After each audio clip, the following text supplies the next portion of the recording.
The ancient Indian texts mention beautifully decorated chariots or entire palaces called vimanas that could take off and, in a matter of seconds, fly away as far as space. Some people believe these vimanas only existed in Indian mythology, but it's also possible that they were based on a real technology that had been lost over the centuries.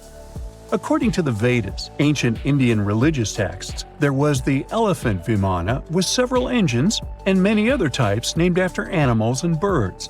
There was one for local travel, one for visiting different countries, and one for traveling to the moon and various planets. They could develop a great speed. One vimana had the superpower of invisibility.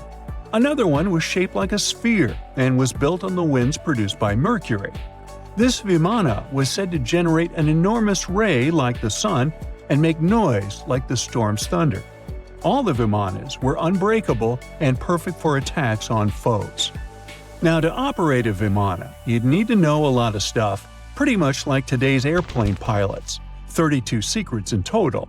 They'd cover the aircraft structure and the secrets of taking off and maneuvering without crashing. That's a good thing. The pilot was also expected to know how to be seen and unseen, how to be hidden, how to be quick, how to manage contractions and expansion, and many other tricks. To hide the flying machine from foes, the pilot was instructed to move to the 8th atmospheric layer above the Earth and use the power of dark solar rays. This instruction might sound a bit weird, but there were others, more realistic ones, which still make sense in modern aeronautics. There are sections of ancient texts on the vimanas that focus on details like flight paths, pilot training, navigation, and even suitable clothes for pilots and recommended food for long flights. There was also a lot of technical detail about the use of heat-absorbing metals, the metals utilized, and melting points. The supporters of the theory that the vimanas were more than just myths are sure that the ancient Indians would unlikely go into all these details just for a beautiful story. So, the flying palaces might have been real and way ahead of their time, like many other great Indian inventions. Back in the 6th century BCE, an Indian physician named Sushruta basically wrote the original guide to medicine and surgery. They even called him the father of surgery for his work. Sushruta laid down the details on hundreds of medicinal plants and described complex surgical procedures. He gave instructions on nose reconstructions and skin transplants from one part of the body to another. The original method of rhinoplasty, which involved taking a piece of skin from the forehead to reconstruct the nose, is still used today. But back then, it had a slightly different purpose than surprising your followers on social media. Those nose jobs helped out folks who had lost their noses as punishment for crimes or in fights. Now, you gotta thank an ancient Indian math prodigy for the invention of zero. It might not seem like a big deal, but without it, we would have no binary system and no computers. People before the 5th century CE were only thinking about some sort of a sign to indicate nothing. The invention made addition, subtraction, and other mathematical operations a whole lot easier. You can see the oldest zero in existence carved in the wall of a temple in Gwalior, India. The Indus Valley Civilization was using rulers in 1500 BCE and earlier. Made from ivory, these rulers were found during excavations in what is present-day Pakistan and northwestern India. They were widely used in architecture with amazing accuracy. They had units corresponding to slightly over 1 inch that were marked with precise subdivisions within 5/1000ths of an inch. The next invention is more of a concept than a physical item. Standardization is all about setting the rules based on a bunch of people, things, or interests. One of its cool applications that we've all gotten used to is standard weights. Whether you're using pounds or kilograms, you need these universal measurements for weight, right? For this, we owe a big shout-out to the merchants from the Indus Valley Civilization who lived around 4,000 years ago. They were measuring everything from food grains to fancy luxury goods using these standardized weights. And their weights had decimal and binary mathematical systems going on. They didn't have high-tech gear. but they pulled off some serious precision using complex calculations and even sand for construction. Their art of standardization made its way to Persia and Central Asia, basically becoming the global weight-watching standard. So if yoga is your go-to exercise, you definitely have a personal reason to appreciate the ancient Indian geniuses. Over 5,000 years ago, during the rule of the Indus-Sarasvati civilization in northern India, yoga was first mentioned in the Vedas. Yoga was refined and shaped over the centuries until it grew into a massive teaching with over 200 sacred writings dedicated to this way of obtaining enlightenment.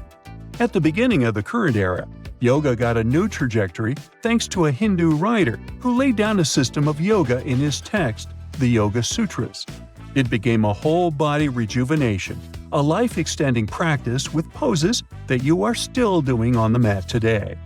Yoga has reached the Western world only in the 19th century, and it caught on like wildfire. Chess, the all-time top game for intellectuals, is also an Indian invention. Its ancestor was called Chaturanga, and it was a strategic board game that started gaining popularity around 3,000 years before the current era. This early Indian version of chess was played by 4 people, not 2, and had 64 squares. Each player had 8 pieces, ranging from pawns to kings, bishops to knights, and there was no standard 6-faced dice. They rolled with an oblong one. Players facing off were actually allies, forming 2 teams based on the direction they sat. Chess, that we know and love today, was first mentioned in ancient Indian literature in a legend. It said that the wife of a villain called Ravana had invented the game to amuse him. Now, the word shampoo comes from the Hindi word, which means to soothe or knead. The substance was invented in India in 1762 and was originally used for head massages, hence the name. The first shampoo was made of natural oils and herbs. British traders fell in love with the idea and brought it back with them to England. It took years for the original head massage oil to evolve into shampoo as we know it today, but it's still an Indian invention. Unlike the ancient Greeks, who wore animal skins, the Indians started cultivating cotton back in the 5th and 4th centuries before the current era. They used cotton threads to produce fabrics that soon became a huge hit in the Mediterranean and beyond. Jute and wool also have their origins in India. Cashmere, the finest and most exclusive type of wool, actually comes from the Kashmir region of India. Buttons that sit proudly on that cashmere cardigan of yours also have ancient Indian origins. Some 5,000 years ago, the Indus Valley civilization started cutting seashells into geometric shapes with tiny holes in them. First, they were just decorations, but then people started using them to fasten clothes. Now, when you think about radio communication pioneers, Marconi's name usually steals the spotlight. He got a Nobel Prize in Physics in 1909 for his groundbreaking radio work. But there's an unsung hero in the radio waves game, and his name is Sir Jagdish Chandra Bose. He spilled the beans on radio communication way back in 1895. He shot an electromagnetic wave across 75 feet at the town hall in Calcutta, and it went through walls, rang a bell, and even set off some gunpowder. Marconi took a page from Bose's book, using his invention, the Mercury Coherer, as a blueprint for his own two-way radio. Bose didn't patent his genius creation, so he only got his credit a century later. Okay, what if I tell you that the extraterrestrials we all imagine as little green men may actually look like very normal Earthlings and chill in Europe? This is the Iberian Peninsula, and people living there are under suspicion. Ooh. Here's the reason. Somehow, parts of the most important artifacts that the Iberian civilization called Treasure of Valena are made of metal that simply can't be found on Earth, because it's metal from a meteorite. Now let's tackle this step by step. This is the artifact itself, and it's composed of 59 different objects. Bowls, bottles, and bracelets. Is there a pattern there with all those bees? In total, the find weighs around 20 pounds, of which 18 pounds are 23.5 karat gold. Now, if you're not a metal specialist, I'll clarify it for you right away. For comparison, 23 karat gold is 95.8% pure gold, so 23.5 karat is even purer. The remaining percentage goes to other metals to help add strength and durability to the precious alloy. There was also silver, iron, and amber in that set. The artifact could have been pretty straightforward, but for these two, let's call them imposters. Look at this wrought iron bracelet and this hollow hemisphere. Can you see that? Those rusty lines on the hemisphere and the overall weird color of the bracelet do stand out, since everything else is made of purest gold. This all started back in 1963, when a researcher noticed a dark leaden metal among the shiny bowls and bottles. The metal was shiny in some areas and covered with a ferrous-looking oxide that was mostly cracked. Now, just so you understand, gold does not usually act this way. Gold is one of the least reactive of all metals, so it won't even tarnish, let alone rust. To figure out where this suspicious iron came from, researchers turned to mass spectrometry, which checks out the mass-to-charge ratio of molecules. Their findings showed that the nickel in the iron is similar to that found in meteoritic iron. Simply put, the bracelet and the hemisphere are of extraterrestrial origin. Ooh. Now, the exact age of the trove is hard to determine, yet it's crucial. We need to know the exact age to see if it coincides with the start of the Iron Age in the Iberian Peninsula. If it does, then no further questions here. But if it doesn't, well, it's, at the very least, weird, if not suspicious. So there's this three-age system.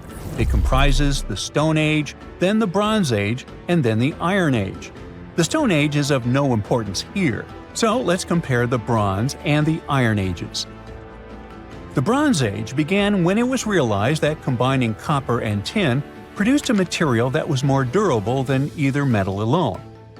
This era was all about major upgrades in tools and weapons, but two standout inventions were writing systems and the wheel. Then came the Iron Age. This time was all about slowly bringing iron into everyday life. Iron was way easier to shape into cool designs than bronze. Now, this was a big deal, because iron, especially transformed into steel, provided significant improvements in all aspects of life. Tools became lighter, cheaper, and stronger compared to their bronze equivalents. You get it? Good. So, researchers have long debated whether the treasure dates back to the post-Argaric era or the latter part of the Bronze Age. The most recent study claims that those artifacts were created in 1400 to 1200 BCE, and something really doesn't add up. First off, the Iron Age began around 500 years after these artifacts were crafted.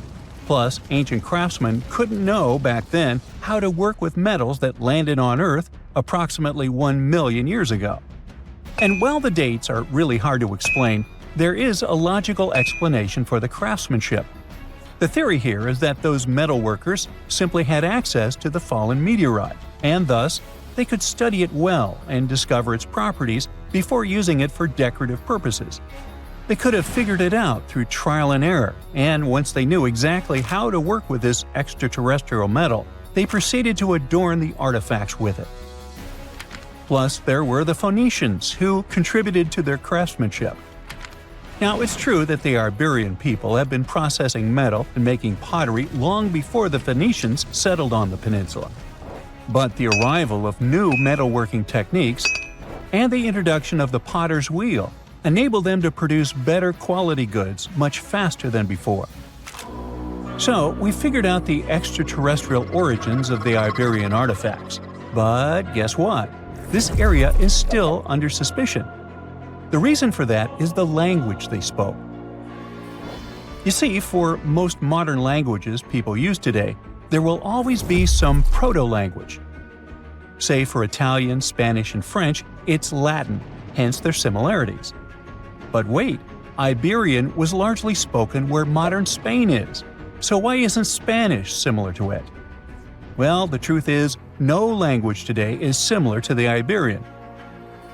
Maybe only the Basque language, but it's because of some similarities found in their numerical systems.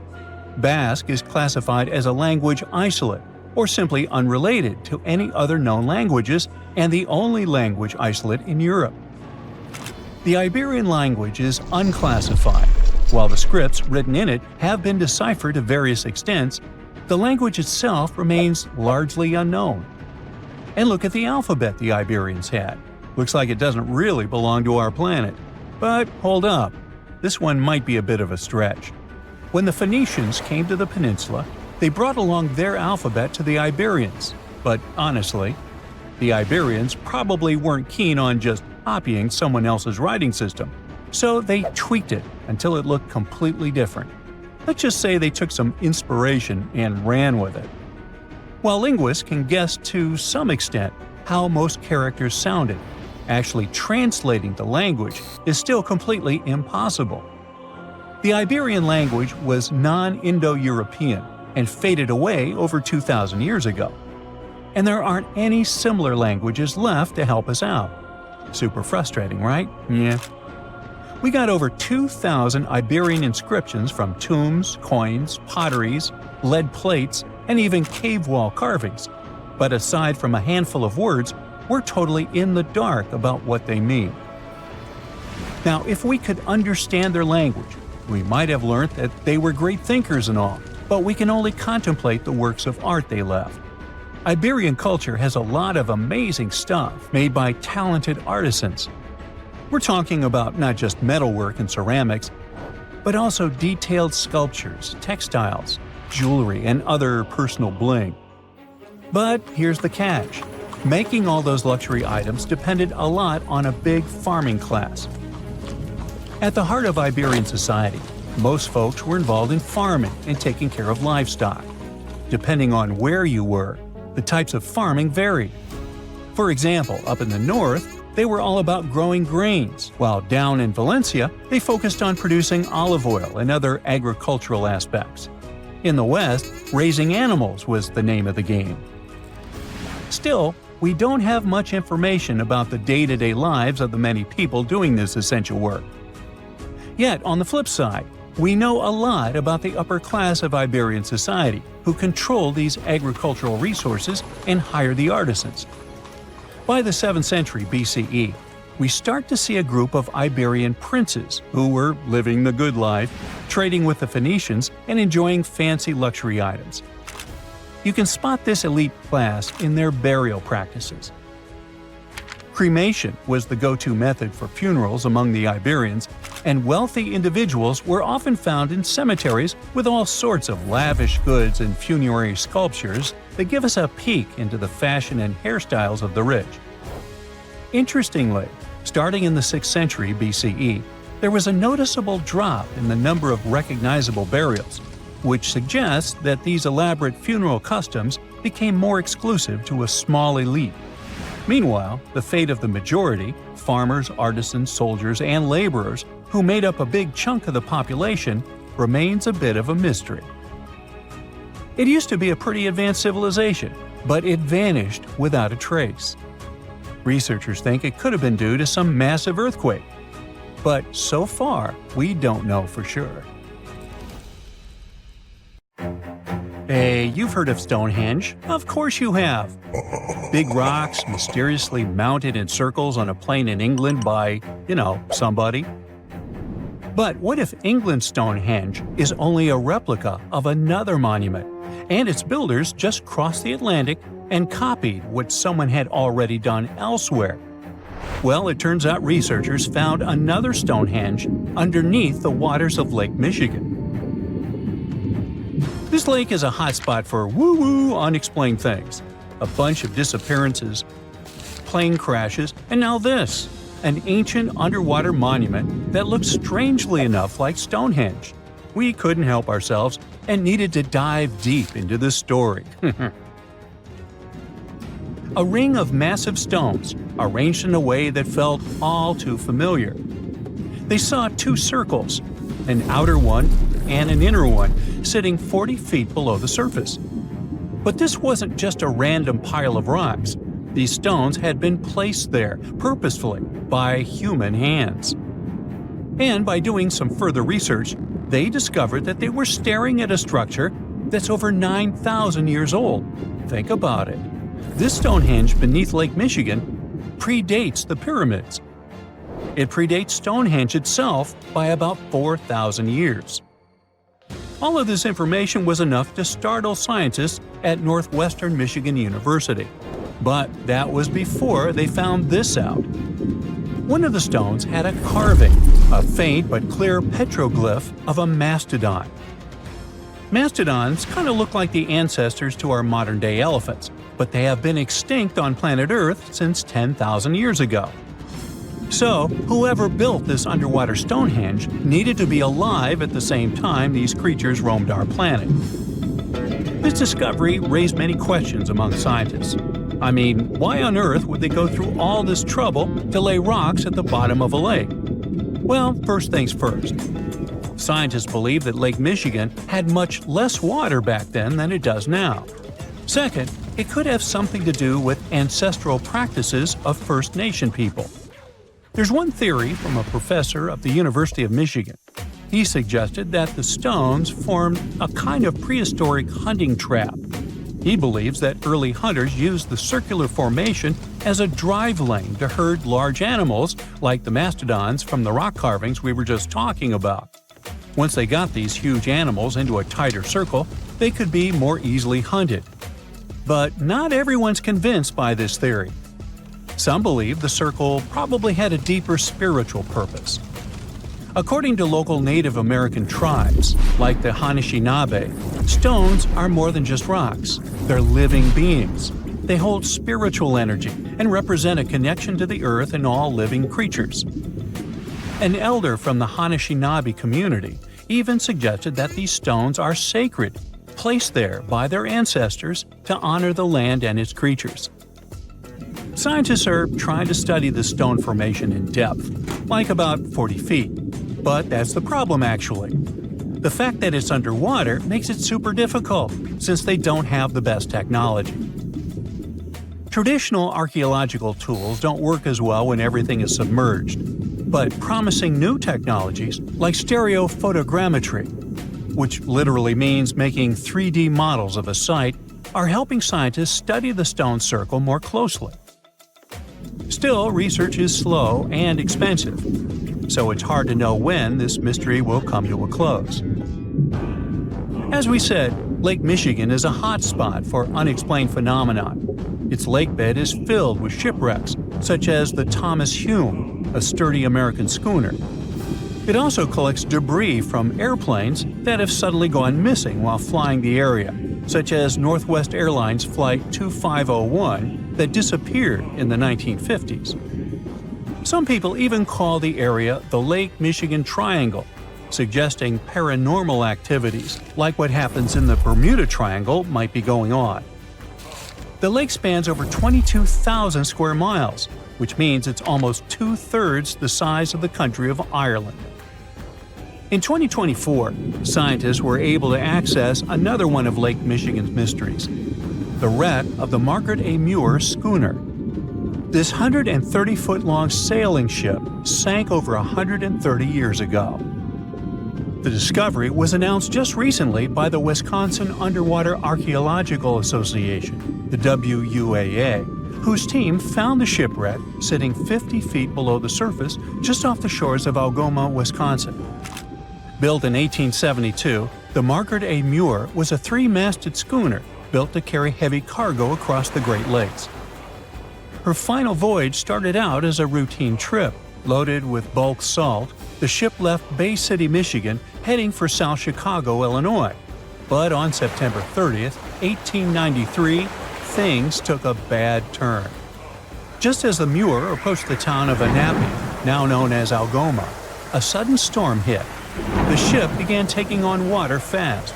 The captain of the boat ordered his crew to abandon ship, and thankfully, they all made it to shore safely. For more than a century, the wreck sat undisturbed on the lakebed, its location a mystery. But thanks to a combination of historical research and high-resolution sonar, WUAA searchers finally found her in May of last year. The wreck is remarkably well preserved, with parts of the deck and gear still visible. Well, just a few lakes over to the left, researchers uncovered another impressive thing.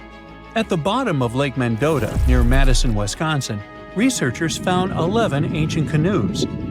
They believe the oldest of the canoes dates all the way back to 2500 BCE.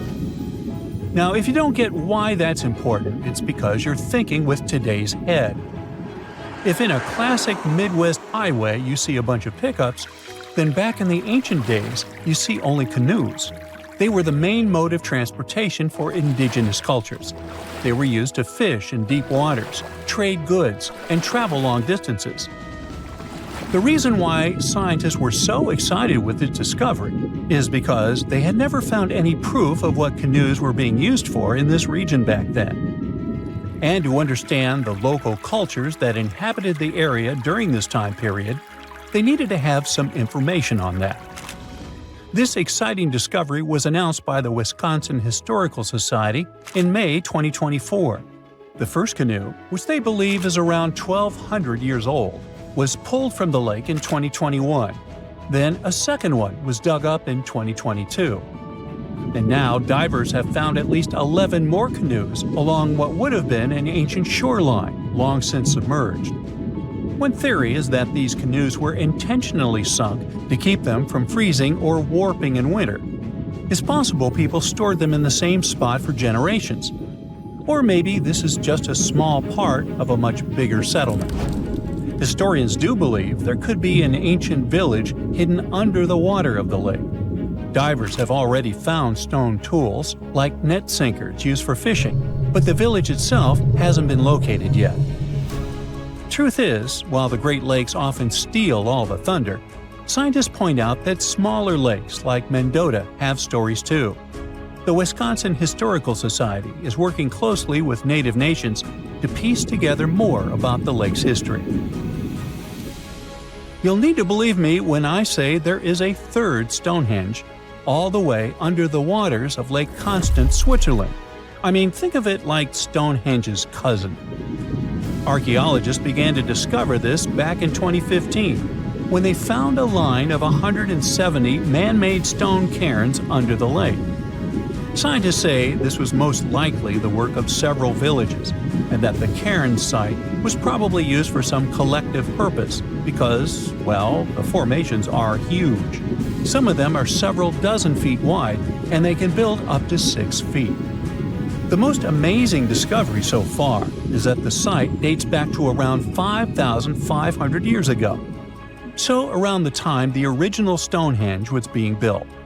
Some of the facts that link them together are their construction dates, as well as the distinct characteristic of stone monuments built in a circular format. Scientists don't know much about this site yet, but hey, I see a pattern manifested all over the world, don't you? Unlike many other ancient Egyptian burial grounds, King Tutankhamun's tomb stayed hidden and free of unwanted thieves for 3,000 years. One reason was that the tomb was smaller than average and tucked away in a place called the Valley of the Kings. This area was already being extensively explored by the time they stumbled upon Tut's spot. The entrance was all covered in debris from building a nearby tomb, which must have also helped keep it a secret. There were also zero writings or signs on the outside of the tomb. Time passing also played a part in keeping it in amazing shape until the 1920s, when a man named Howard Carter finally made it in. But was Carter that big of a hero? Some recent findings say he might have been sneakier than initially thought. People used to think Carter wasn't just a glorified treasure hunter, he was a true archaeologist. Before Tut, he had been on a relentless quest for Egyptian artifacts. He discovered his interest in these unusual objects when he was a child, and soon started drawing the sculptures and inscriptions that were found in ancient tombs. After stumbling upon the remains of King Tut, Carter spent a decade recording and processing all sorts of objects, like golden thrones, chariots, and statues from Tut's tomb, shipping them down the Nile to Egypt's museum in Cairo. Well, at least that was the official story. More recent discoveries claim that not all of the objects made it to Egyptian officials. A secret letter seems to uncover Carter's little 10 for them, 1 for me policy. The letter in question was sent to Sir Alan Gardiner, a philologist and friend of Carter's, dated from 1922. In these writings, Carter mentioned having found the tomb and was asking his buddy for some advice. In another letter from 1934, Gardiner seems to be thanking Carter for an amulet, which was sent to him as a thank you gift. Carter was adamant that it didn't come from Tut's tomb, but evidently it did. Even the British director of the Egyptian Museum was onto Carter's sneaky endeavors, but couldn't prove it. He compared Gardiner's amulet to others from Tut's tomb, and lo and behold, they were a perfect match. Gardiner was so disappointed to have been put in such a sticky situation that he vented to Carter in another letter. Deciding to be a good friend, Gardiner didn't throw the famous archaeologist under the bus. Instead, he advised Carter to take those stolen goods back to Cairo, just like he'd advise you to like this video and subscribe to the Brightside channel for more amazing videos on the most unique topics in history. It's not the only shady piece of information on Carter's post-discovery behavior. In 1947, a man named Alfred Lucas, who used to work with a controversial archaeologist, gave some information in an obscure journal in Cairo. He claimed that Carter sneakily cracked open the burial chamber door himself. Then he sealed it back up like nothing had happened before the official uncovering. Now, why would he do that? Well, the same theory suggests that Carter and his crew might have entered the tomb early so they could get their hands on some ancient goodies. Obviously, these people couldn't risk having such objects sold while they were still alive, but made sure they were auctioned off after they passed. Carter, though, never confessed to anything. He made no official denial either, but the Egyptian government couldn't risk any more mysterious disappearances, so they prohibited him from entering the tomb for a while. Some have connected this apparent stealing to the curse of King Tut. If you've never heard of it, know that it became quite the scary tale soon after King Tutankhamun's resting place was uncovered. It claimed that anyone messing with the tomb of the boy pharaoh would face some serious bad luck. It's not all dramatic like a mummy going on an aggressive spree, but word got out that the people involved in disturbing King Tut's lair met some mysterious, untimely ends. The main untimely passing related to this supposed curse is that of George Herbert, the 5th Earl of Carnarvon. He was this British aristocrat who helped fund the search for the tomb. He passed away just a year after the tomb was opened. Now, people love to call it mysterious, but it turns out that Herbert was already in pretty bad shape health-wise when he got to Cairo, and he ended up getting taken down by a regular disease. Now, let's talk numbers. There were a lot of people linked to this tomb opening – security guards, archaeologists, and supporting staff. And sure, a few of them did pass not long after the tomb started receiving visitors. As much as we'd like this curse to be true for the sake of, good storytelling, statistically, if you have a bunch of people connected to opening a tomb, you'd expect some passings just by random chance. The average lifespan for those supposedly targeted by the ancient curse was more than 20 years after the spell was supposed to kick in. Herbert's daughter even lived until the 1980s, that's half a century later. And Howard Carter himself lived until 1935, a solid 16 years after the big reveal. Some have suggested that the whole curse was nothing more than a careful PR strategy. You see, when Tut's tomb was found, Howard Carter wanted to make a priority out of keeping nosy reporters away. So he might have come up with a curse hanging over anyone entering the boy king's resting place. But what was stolen from King Tut's tomb anyway? Well, some jewelry to begin with. It might have been snatched by Howard Carter himself, according to a French specialist. He did some intensive research by looking at old pictures taken from inside the tomb back in the 1920s. He compared those images to various objects from museums and auction houses. He soon started to piece together the whereabouts of some of Tut's jewelry. First up, there's this collar that used to be on Tut's chest. It was all broken into pieces, and some parts went via Carter to the Nelson Atkins Museum in Missouri. Meanwhile, other bits ended up on a necklace owned by some unnamed people who tried to sell it in 2015 but failed. Even the Nelson Atkins Museum agrees, as they've confirmed the information on their website.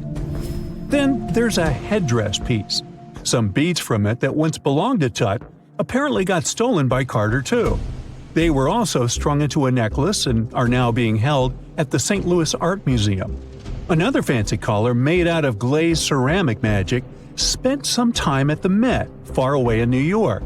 Thankfully, it was sent back to Egypt a bit over a decade ago. This seems to have been, as you'd expect by now, also stolen by Carter.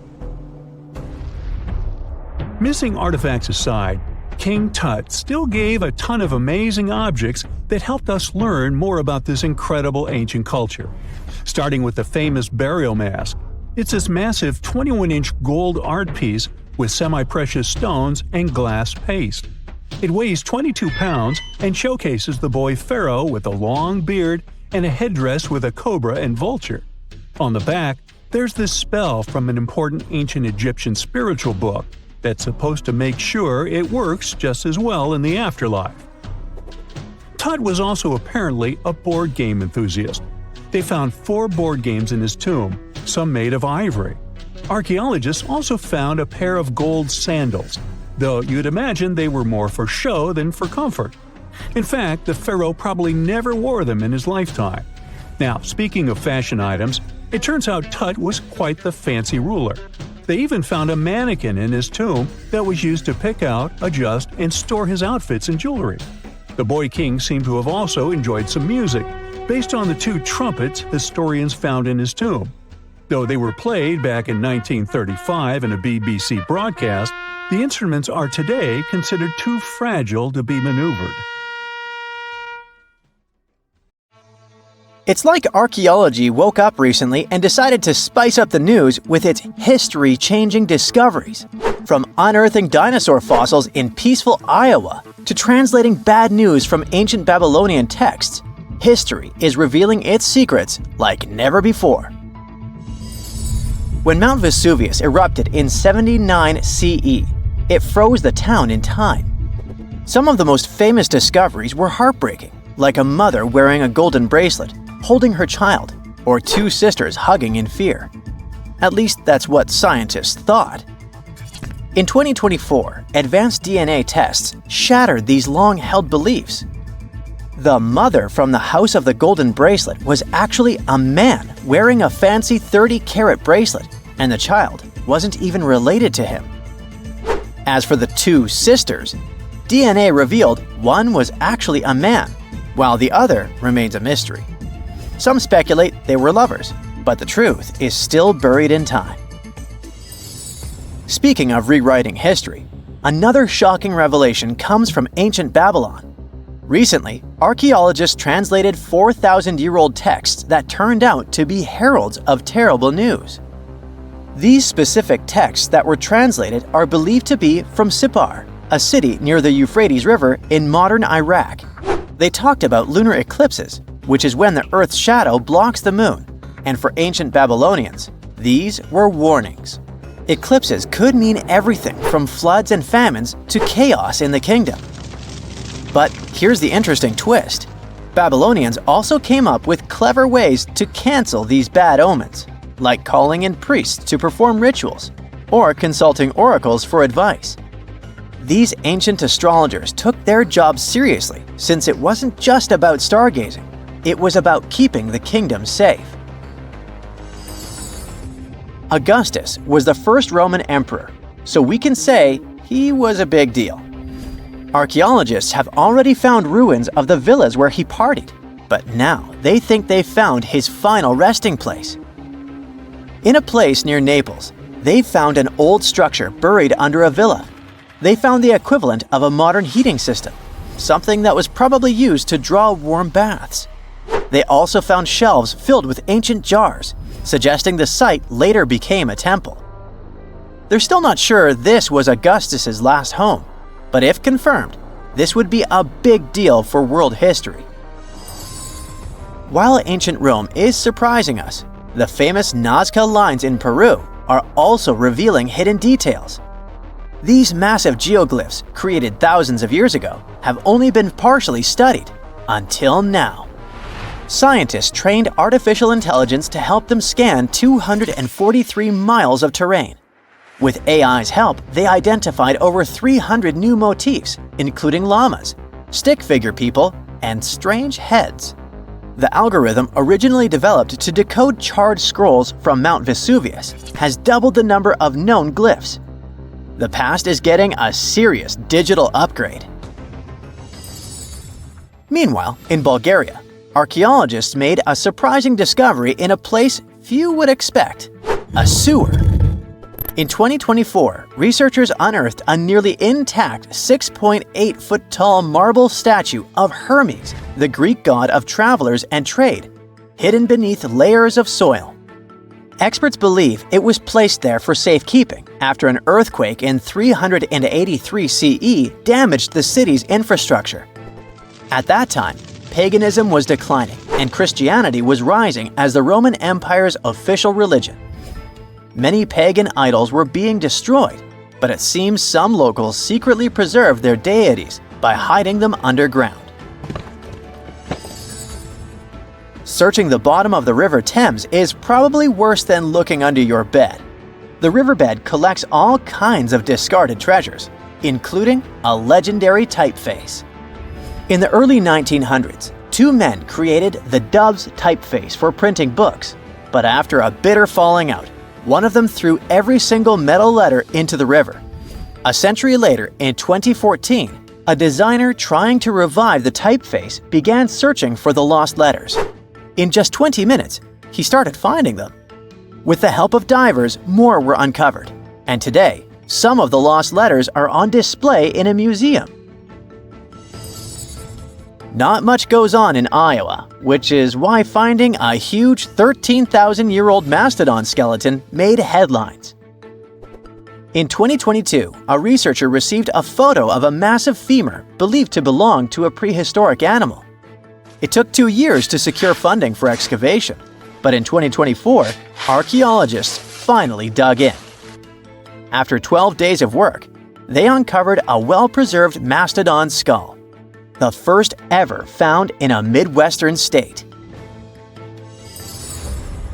This discovery would make Indiana Jones jealous, especially since it happened in Petra, the ancient Jordanian city featured in one of the movies. Archaeologists uncovered a 2,000-year-old chamber beneath Petra's treasury, containing at least 12 skeletons, along with iron and bronze artifacts. The chamber, built by the Nabateans, sheds new light on their afterlife practices, which remain largely mysterious. One of the most intriguing finds was a ceramic chalice clutched by one of the skeletons.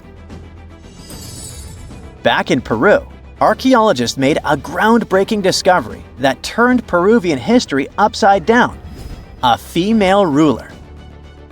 At the 1,600-year-old site of Pañamarca, scientists uncovered a throne room decorated with colorful murals. These murals depict women spinning and weaving, men carrying a crown, and even a crowned woman speaking to a birdman. The discovery suggests that Moche women weren't just spiritual leaders, but rather had real political power too. Tiny houses are mainly a modern thing, but archaeologists think they found one in ancient Pompeii. Unlike traditional Roman homes, which had grand atriums for entertaining guests, this house had none. But what it lacked in size, it made up for in artistry. Inside, scientists found a painted altar decorated with birds of prey, sparrows, snakes, and plants. The altar held ceremonial items like a lamp and an incense burner, still holding traces of fragrant herbs. In 2021, researchers scanning the Baltic Sea found a massive stone wall hidden beneath the waves. The Blinker Wall, stretching over 1.5 miles, could be Europe's oldest man-made structure. Sitting 68 feet below the surface, it's built from around 1,400 small stones placed between 300 giant boulders, some weighing up to 142 tons. Dating back over 10,000 years, the Blinker Wall predates Stonehenge and France's Karnak stones, meaning it was likely built when the area was dry land. Scientists believe it may have been a reindeer hunting tool, guiding animals into a lake where hunters could strike. Oh, and then there's the granite slab that was found in Egypt's Abydos area. At first, it was thought to belong to two important people from ancient Egypt, but a recent discovery showed it was actually part of the sarcophagus of Pharaoh Ramses II, one of the most famous Egyptian rulers. A researcher found a special engraving on the slab that had Ramses II's name on it. Ramses ruled Egypt a long time ago, and after he died, his tomb was looted, so his body and belongings were moved around a few times. This new discovery shows that after Ramses' tomb was robbed, some of his things were used again. The finding also teaches us that ancient Egyptian tombs were often looted, and the things in them were reused. Recently, something unexpected happened during a dig in Norton Disney, back in England. While searching for ancient coins and brooches, a volunteer from the Norton Disney History and Archaeology group stumbled upon a mysterious Roman dodecahedron. This small hollow object, made of copper alloy with 12 pentagonal sides, was buried for 1,700 years, but was surprisingly well preserved. Though over 30 of these strange objects have been found in the UK, no one knows for sure what they were used for. Some think they might have been measuring tools or calendars, while others believe they were used for rituals. The Norton Disney group thinks these dodecahedra were likely symbols for religious ceremonies, as many show no signs of wear from daily use.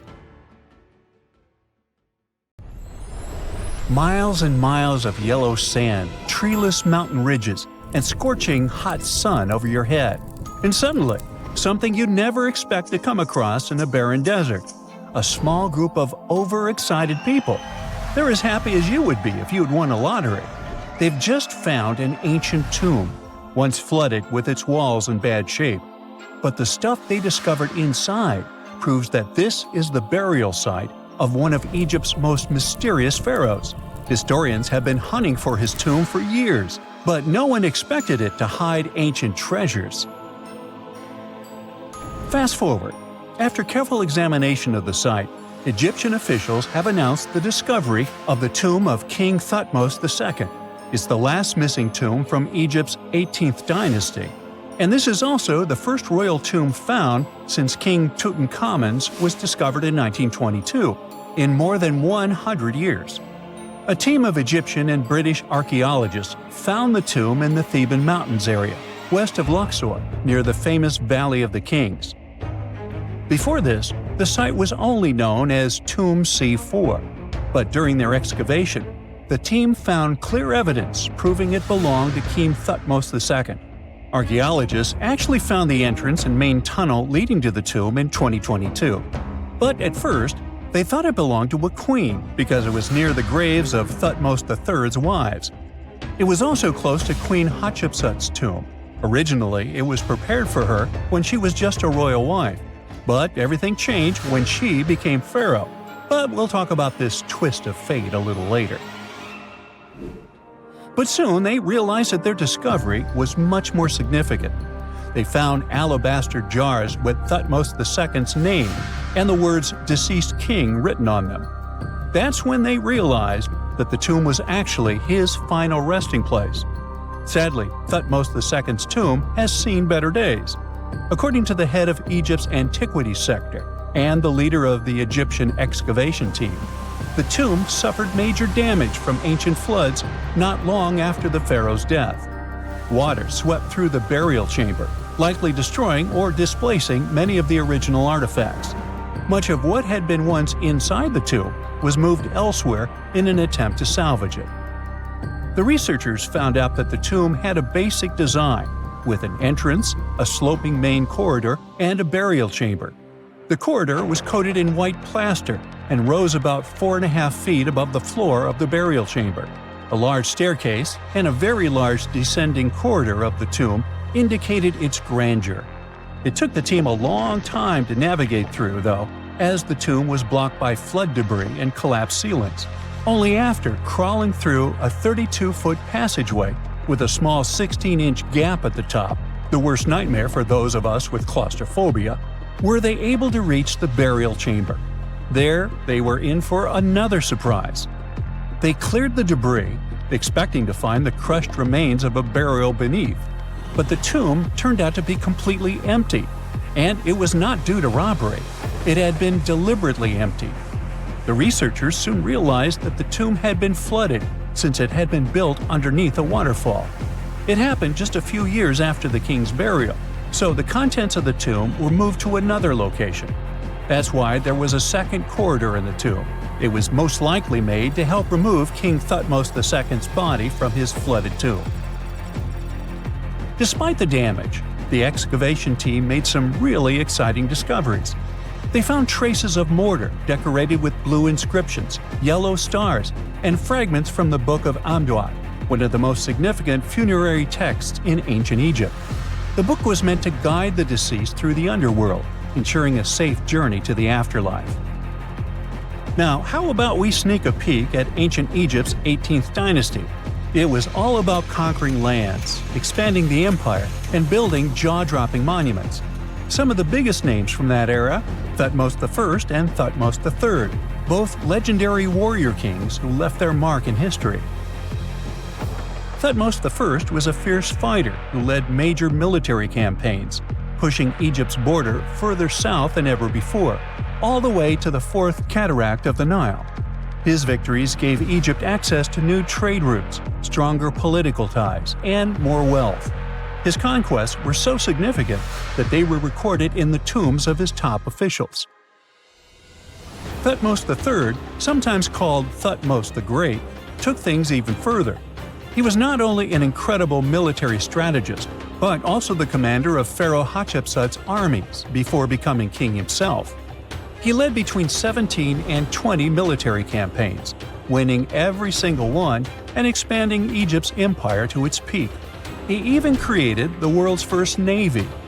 Thutmose III is often remembered as Egypt's greatest warrior pharaoh. And sandwiched between these two powerhouses was Thutmose II, a pharaoh who doesn't get nearly as much attention. Hey, the middle child, right? His reign lasted only about 5 years before he passed away at around age 30 in 1479 BCE. He is kind of a mystery. No one really knows what he accomplished. For the longest time, even the location of his burial site was totally unknown. His body was actually found in the 19th century.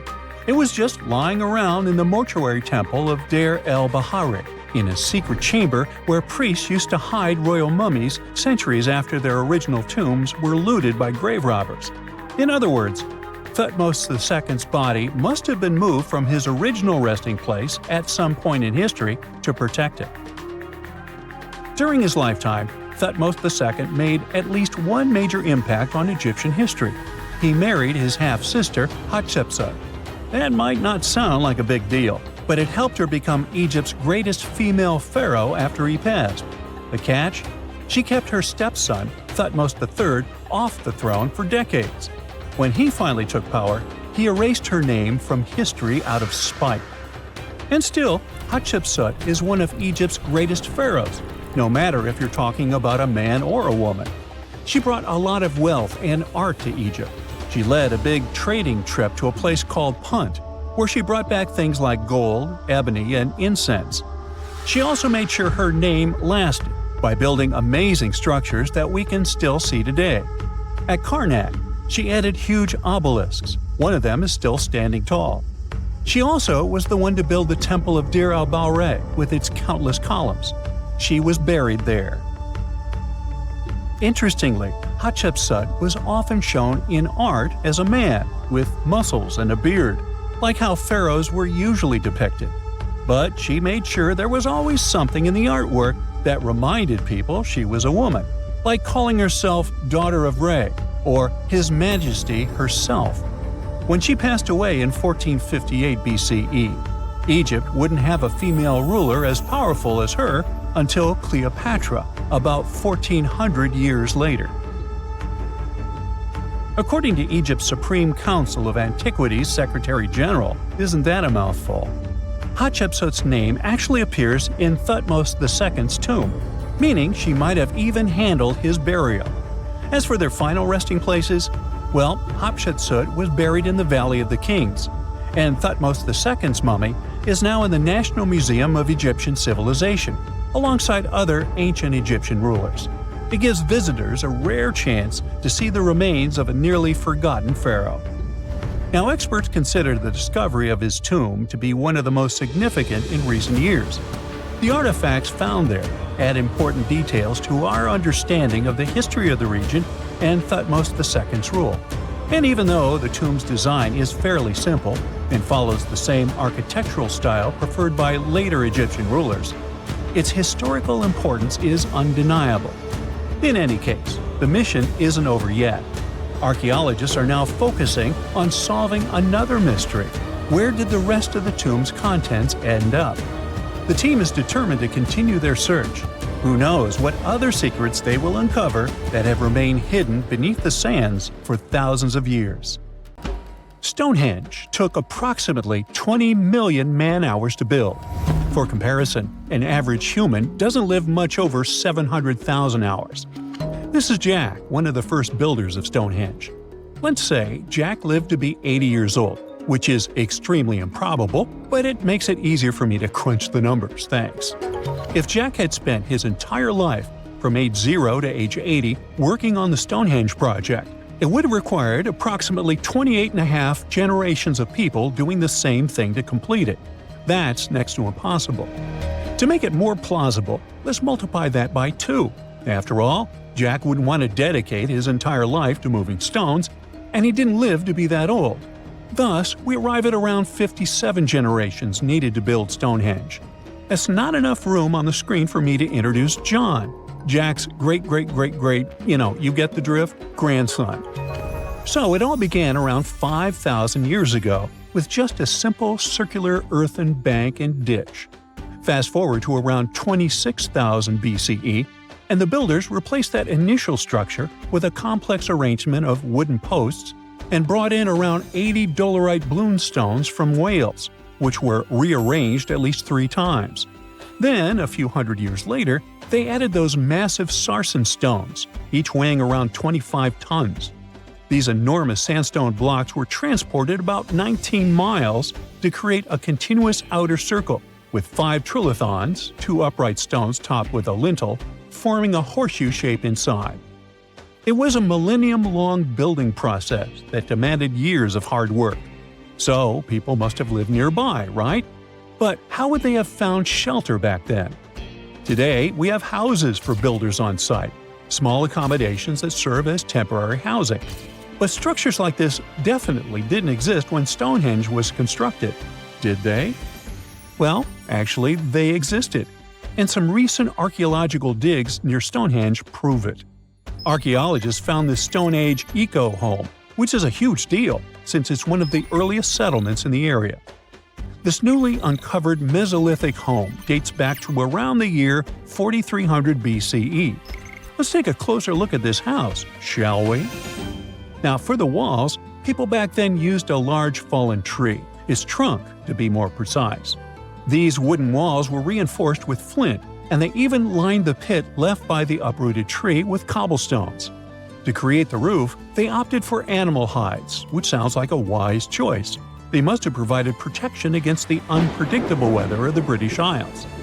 Now, you might be wondering, the weather in Britain is indeed unpredictable, and it has been that way since time immemorial. So, how did the builders manage throughout most of the year, particularly during the winter months?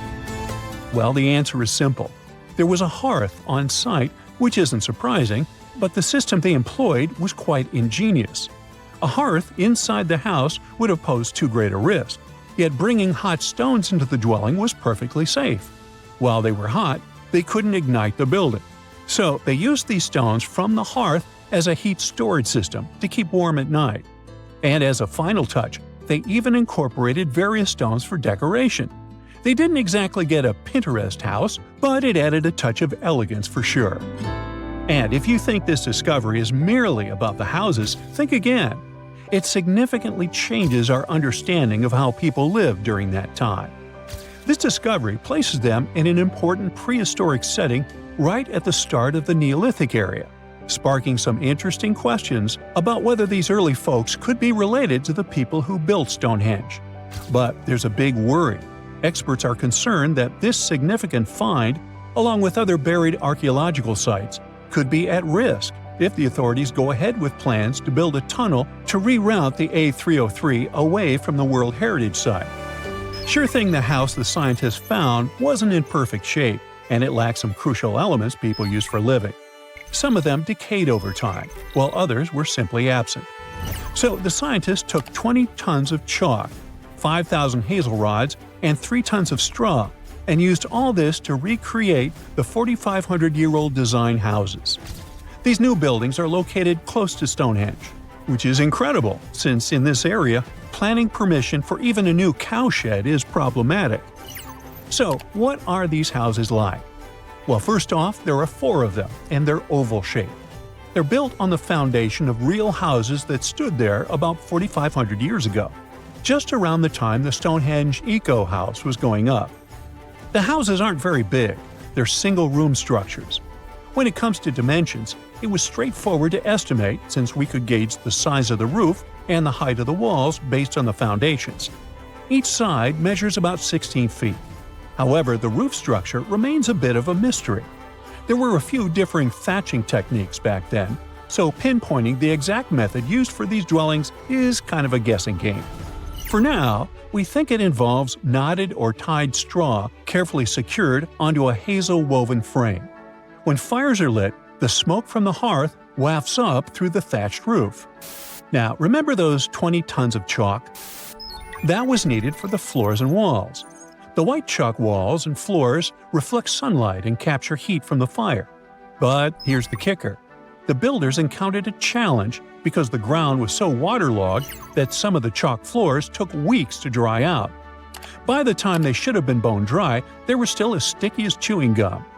Now, it's safe to say people 4,500 years ago faced similar struggles, and we can really appreciate what they went through while building their homes.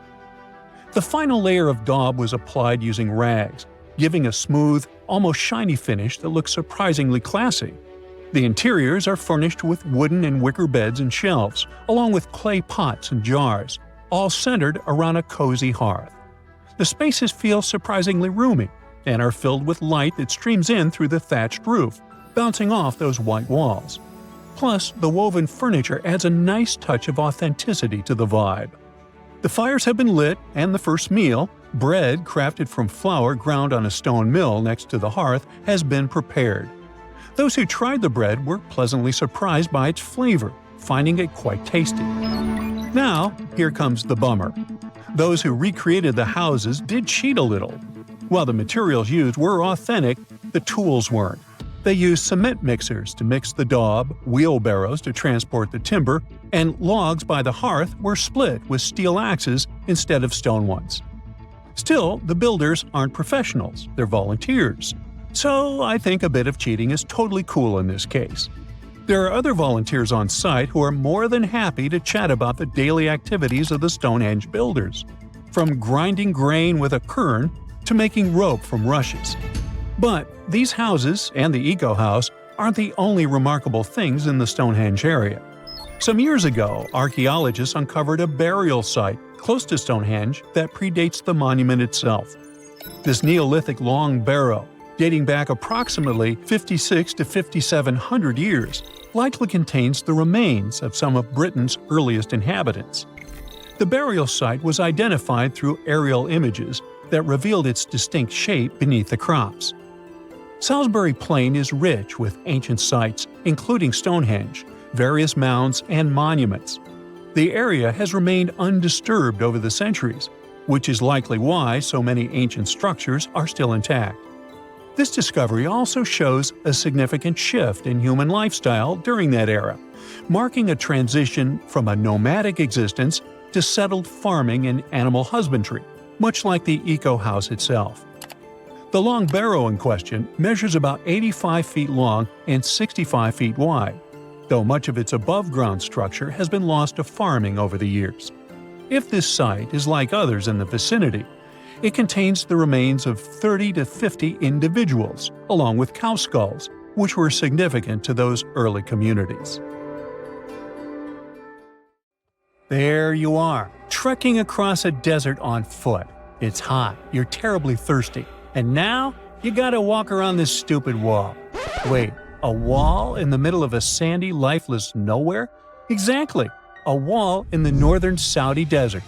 Archaeologists have just made a super exciting discovery, and what they found was not just a single wall. No, it was a whole ancient walled city that might date back to 2400 BCE. They think this place was home to around 500 people and could have been used for 1,000 years. This discovery is groundbreaking. It means that the area could have been way more advanced than anyone expected. The city was well organized, with different zones for living, towers and strong walls for protection, and different sections for all kinds of daily life. This ancient city, now called Al-Nata, was basically an oasis town. And it's great since it can give us a peek into what life might have been like in this desert thousands of years ago. Apparently, they had clearly separated areas, like residential sections, a cemetery, farmland, and even a town center. This oasis city, found in the Khaybar area, is the first big organized settlement from the 2nd or 3rd millennium BCE that researchers have uncovered in northwestern Arabia. The first surveys show that this town, which covered about 6 acres, had several districts, including the residential area, the cemetery, and the legal one, with courts. The houses were set up in neat rows, all connected by small roads. Those streets kept the residential area separate from the rest of the town. Back then, most people in this region were nomadic herders, always moving around. But archaeologists have been sure that during the Bronze Age, Northwest Arabia had small walled towns and oasis centers scattered across it. These connected oasis towns were unique, offering secure places for people to live, store goods, and trade. They started showing the beginnings of urban planning, which hints that people of that time were already starting to settle down and organize communities more seriously. The research team estimated that there were about 50 homes in Al-Nata, but that number could go up to 70 as they keep digging. They think that a few hundred people lived there, and probably one of the coolest things is that some houses went up to 3 stories tall. Built on a slope near a couple of major trade routes, this city was set up in a prime spot. Now, one of the most impressive things about this place is its water supply. The oasis had springs and aquifers, which are underground water sources, and such conditions were perfect for farming. Those water sources meant residents could grow their own food, making the town self-sufficient. The outer walls probably helped control who could enter the town and get access to its resources. This settled way of life was an impressive shift from nomadic living to a more agro-pastoral lifestyle, which means a mix of farming and herding animals. Another find that supports this theory is a bunch of tools, like grinding stones, mortars, and pestles, discovered inside the town. People there must have ground grains and prepared food. They had a diet of cereals, meat, and milk from animals they raised themselves. These astonishing findings show that the inhabitants of the town could easily feed themselves and were surprisingly advanced for that time. Thanks to better access to Saudi Arabia in the past couple of decades, archaeologists now have a much clearer picture of what life there was like thousands of years ago. The most exciting thing is that Al-Nata might have been part of a whole network of similar fortified oasis towns spread across the region, and all of these connected sites could show us how trade routes and small settlements worked together at that time in that arid area. Now, at the same time, this recent discovery isn't the only one that has the scientific world buzzing with excitement. How about we visit Egypt and see for ourselves? After all, archaeologists have just found a stash of ancient Egyptian and Greek treasure underwater. They were exploring the lost city of Thonis-Heracleion off the coast of Egypt, which sank more than 1,000 years ago. This city was legendary, and nobody even knew where it was until it was rediscovered in 2000. Now they're uncovering more and more, and on this dive, they found a pile of gold and silver treasures. Those were probably used in rituals to bless Egyptian pharaohs when they took the throne. The researchers even found an ancient Greek temple, dedicated to Aphrodite and some super old Greek weapons. Frank Gaudio, the lead archaeologist, said it was astonishing that those delicate objects had survived the disaster that brought the city down. Back in its prime, Thonis-Heracleion was one of the biggest port cities in the Mediterranean. It was a huge center of social life and was the main entry point for ships from Greece coming into Egypt. But tragically, due to rising waters, earthquakes, and a catastrophic tidal wave, the soil underneath the city literally turned into mush, and then the entire city sank into the Mediterranean. It was forgotten until Gaudio's team found it in 2000. Since then, they've been uncovering new parts of the city and piecing together its history little by little. If a lost underwater city doesn't seem impressive enough, we can travel to the Amazon. The discovery made there is truly mind-boggling. For centuries, people have talked about lost cities deep in the Amazon, like El Dorado, that mythical city of gold that lured Spanish explorers into the jungle. A lot of them never came back. Then, in the 1900s, a British explorer named Percy Fawcett went searching for what he called the lost city of Z, and he too disappeared. But now, finally, scientists have actually found proof that those lost cities in the Amazon were real all along. A team of scientists use a tech called LiDAR, which basically allows you to see through thick jungle from above by bouncing light beams off the ground. They flew over the jungle in Bolivia in a helicopter about 650 feet up and mapped out those hidden ancient cities. What they found were ruins of a huge urban settlement built by the Casarabi people who lived there from 500 to 1400 CE. And it wasn't just a couple of buildings here and there. No, the LiDAR maps revealed massive urban centers, pyramids, platforms, roads, canals, and causeways, all carefully laid out. Turns out the Amazon wasn't just an untouched jungle. It was once home to big, complex cities. A scientist from the German Archaeological Institute explained that Europeans had long ignored the possibility of ancient Amazonian cities, but the LiDAR maps showed they were wrong.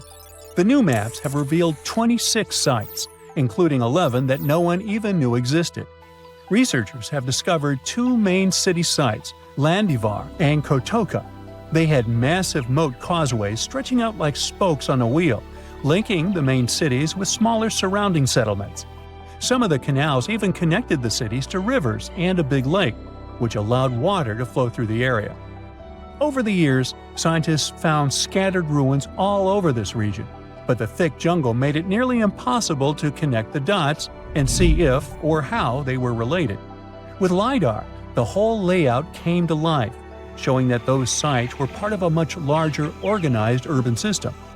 It's now also clear that the sites had a greater meaning, since everything is lined up in a way that could be symbolic of the spiritual beliefs of the inhabitants. The Casarabi culture isn't as famous as the Maya, but they had a thriving society in an area that faced huge challenges, like yearly flooding. And although the nearby Andes had their own monumental sites, the Casarabi were doing something absolutely unique.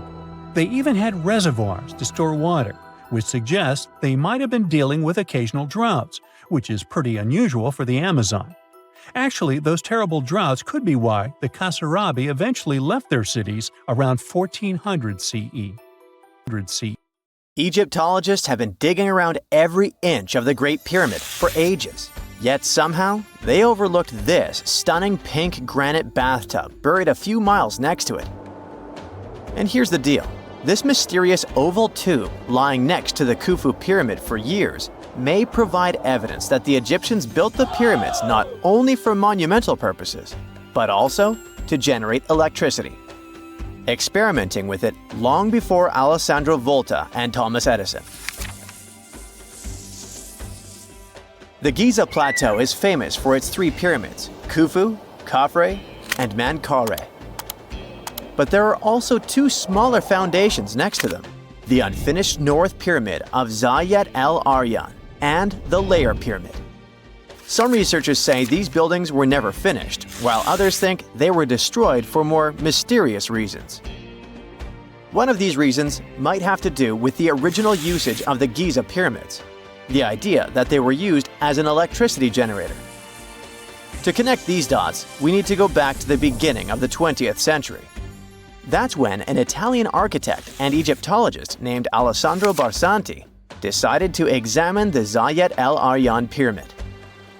Near the site, he noticed something unusual: scattered granite fragments. To a casual passerby, these might have seemed insignificant, but Barsanti recognized the signs.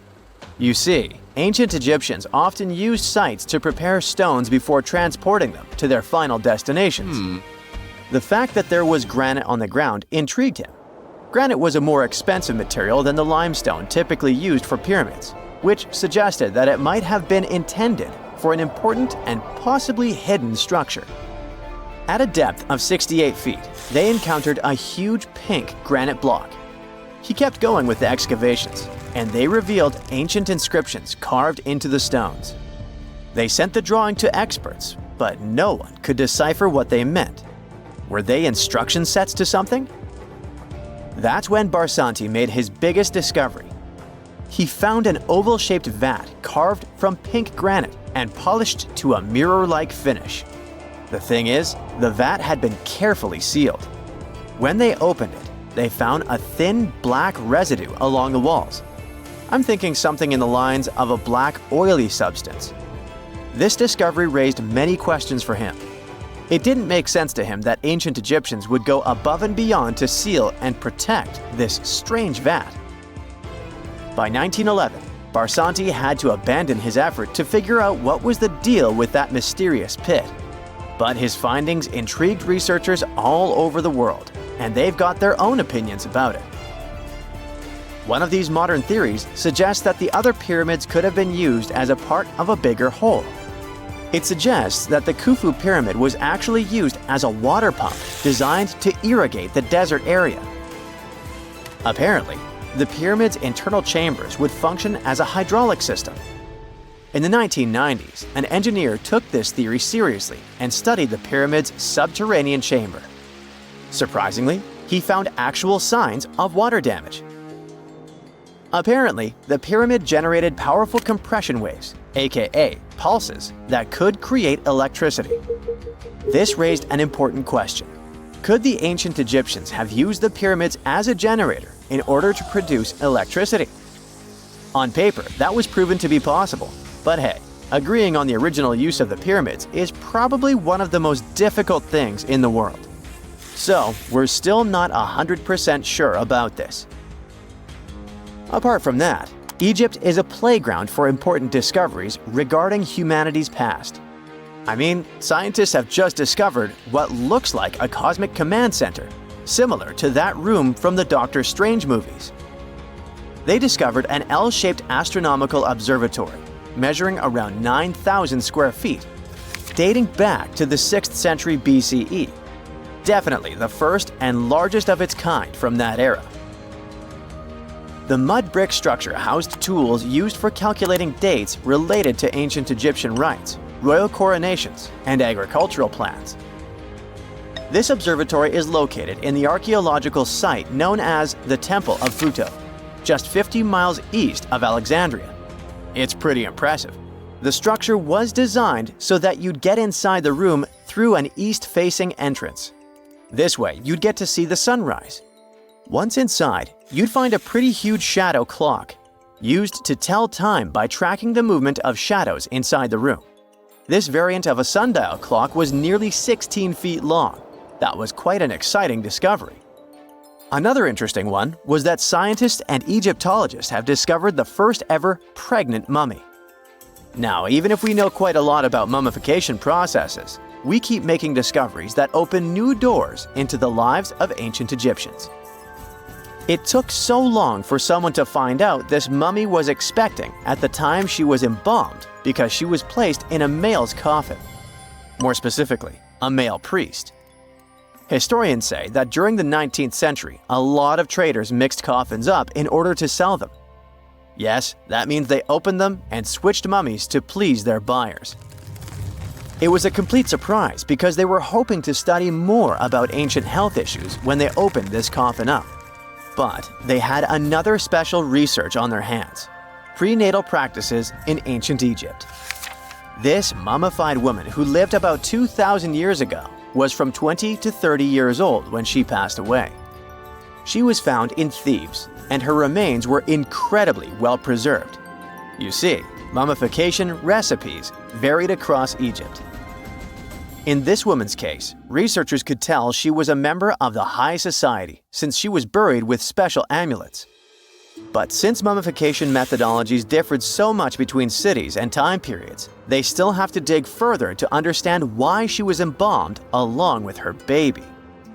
Speaking of mummies, scientists were digging up a final resting place in Saqqara, also in Egypt, and they unearthed two embalming workshops. One was for humans and the other for sacred animals. Apparently, the workshops date back to about 2,400 years ago. They were equipped with stone beds, clay pots, and ritual vessels. Everything you needed to mummify. But that's not all. Archaeologists also stumbled upon cheese stored in jars behind tombs that were over 3,000 years old. Yep, cheese. This shows that the ancient Egyptians were pretty savvy when it came to preserving food, too. They knew how to store stuff for the long haul, not just the mummies. It really shows how they applied their preservation skills to both food and bodies, giving us a glimpse into their impressive technological know-how. Scientists have also found one of Egypt's oldest complete mummies, and to their surprise, it was completely covered in gold. You see, Egyptian mummies covered in gold are already a rare thing, but they weren't expecting it to be the oldest one ever found. The mummy was quite well preserved, and they could identify that it was the remains of a wealthy man called Hekashepes. Many symbols show that he was important and wealthy, like the band he wore on his head and the bracelet on his chest. He was also dressed in a tunic wrapped with a belt, which was a way to preserve the good appearance of a person after they passed away. To reveal it, they had to open the final resting place with mortar. Basically, it was like they were opening a time machine, just as the ancient Egyptians did 4,300 years ago. If you think about it, it's almost like entering a time capsule. Enough about mummies. Scientists also found something very exciting hovering above the pyramids. They had to use a fancy top-notch radar known as LARID, aka Low Altitude Long Range Ionospheric Radar, which can see these invisible waves far away into the sky. LARID helped them discover giant plasma bubbles floating in the air above the pyramids. These bubbles are called plasma bubbles, and they wreak havoc on modern technologies. I mean, they can disrupt GPS and phone signals for hundreds of kilometers in diameter from where they're located. These bubbles are massive, sometimes as big as cities, and they're caused by the sudden depletion of charged particles in the ionosphere. So, instead of spreading out evenly throughout the ionosphere, they stick together in this wave-like form. This was a pretty important discovery because it can help scientists understand how to prevent these waves from messing with our technology.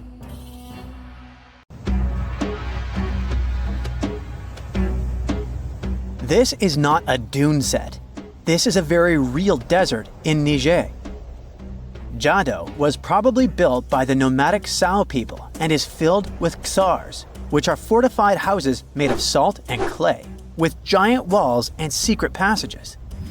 Located deep in the desert, it was once a vital stop for trans-Saharan caravans, but is now a hotspot for smugglers and bandits. The site has been off-limits since 2002 due to its dangers. The origin of the Casars remain a mystery. No archaeological studies have been conducted, leaving many questions unanswered.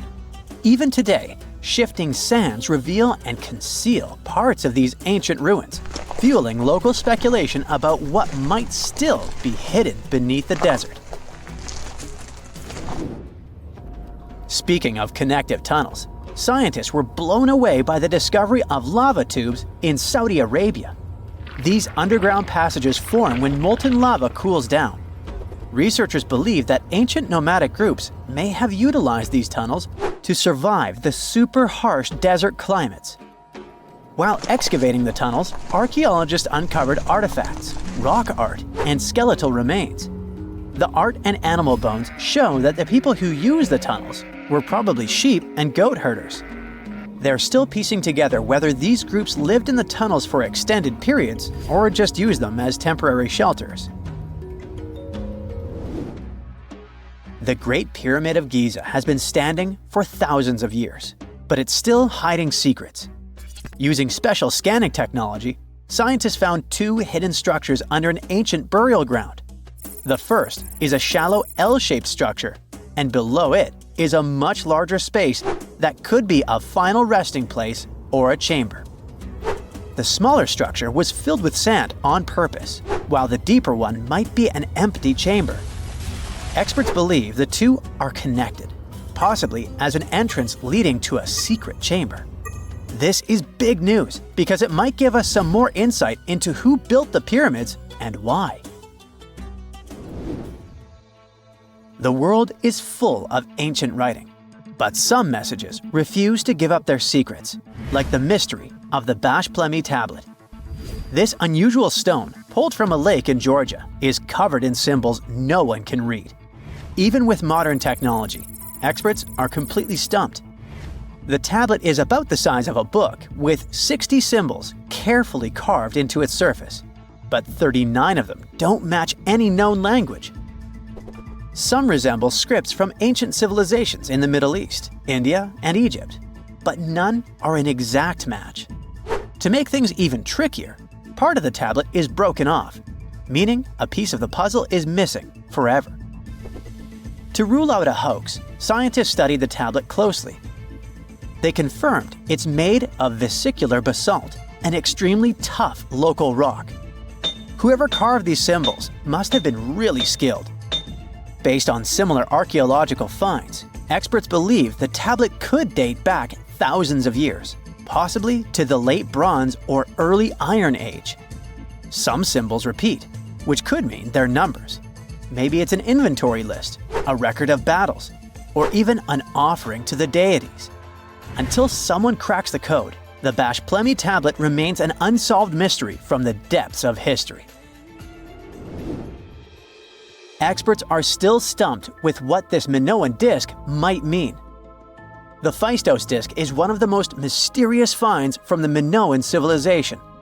This 6-inch clay object, discovered in 1908, has strange spiral markings that no one has fully decoded yet. The disc has 241 symbols on both sides, showing everything from people and animals to tools and plants. Experts have come up with many theories about what the symbols mean. Some think it's an early form of Greek. Others suggest it's a prayer or a hymn. And some even believe it could be a letter from a king in Anatolia to a Greek ruler. Let's see who will be the first to figure this out. It's always a fun day at an archaeologist's office when they find something as big as a 2,000-year-old marble head. A French archaeologist mission went digging inside an old medieval house near Alexandria in Egypt and found a statue's head depicting an old, possibly ill man. This statue dates from the last Egyptian dynasty before it became part of the Roman Empire, and the site where it was found is associated with the likes of Cleopatra and Mark Antony. For archaeologists, even the smallest finds at this site means a lot. You've heard of Lucy, right?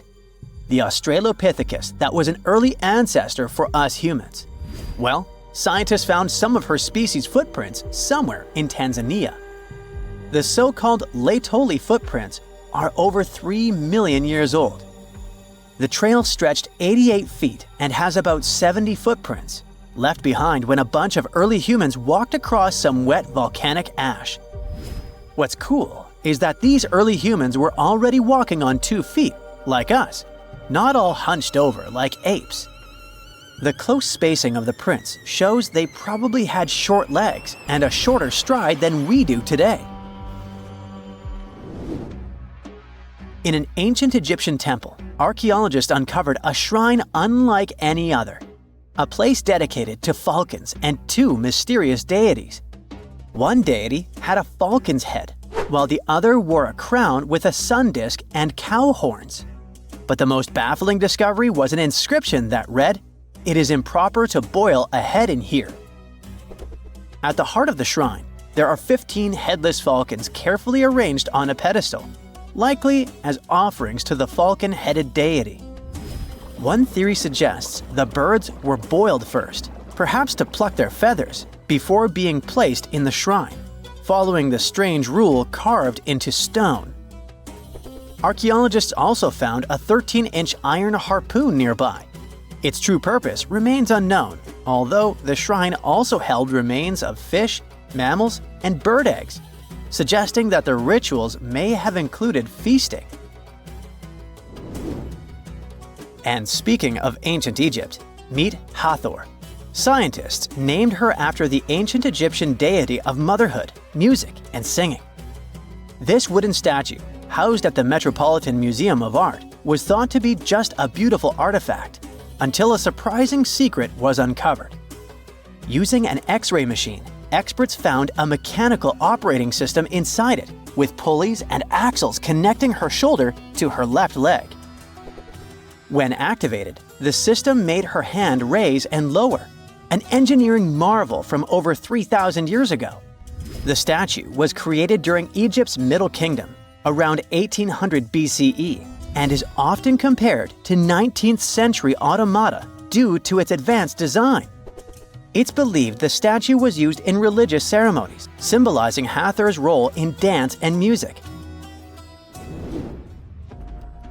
An unexpected discovery happened in northern Kuwait, where a Kuwaiti-Polish team uncovered a mysterious 7,500-year-old statue. The statue features an elongated skull, no mouth, narrow eyes, and a flattened nose. This feature is thought to be an Ophidian figurine, named after the Greek word for snake, and it was likely made by the Ubaid culture, a civilization known for their pottery skills. While no one knows exactly what role this weird statue played, it might have been linked to rituals or symbolic practices.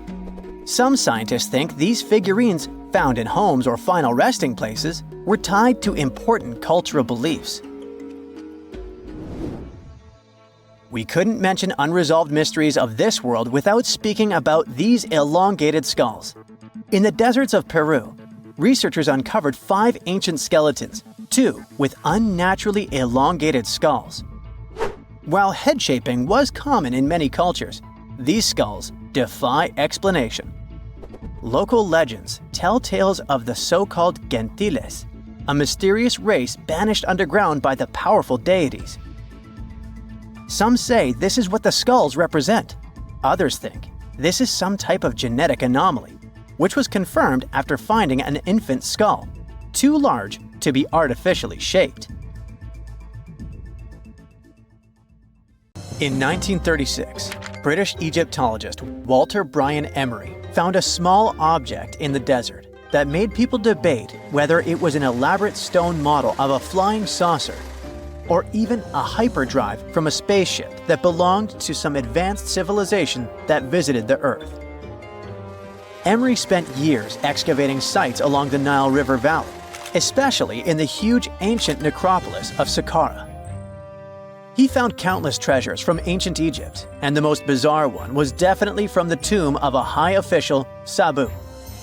Historians don't know exactly who he was for sure. Some sources say he was a king's son.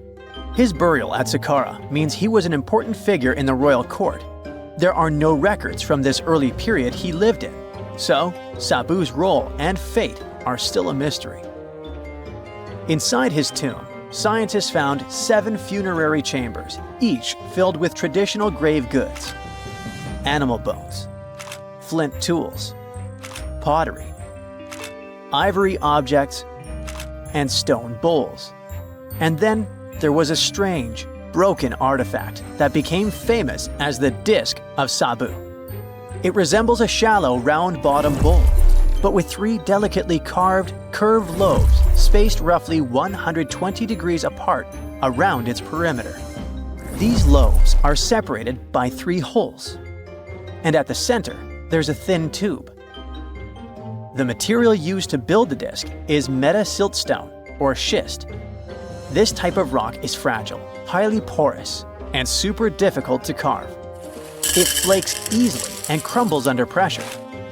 So how they made the disc out of it with rather simple stone and copper tools from 3000 BCE is still a mystery.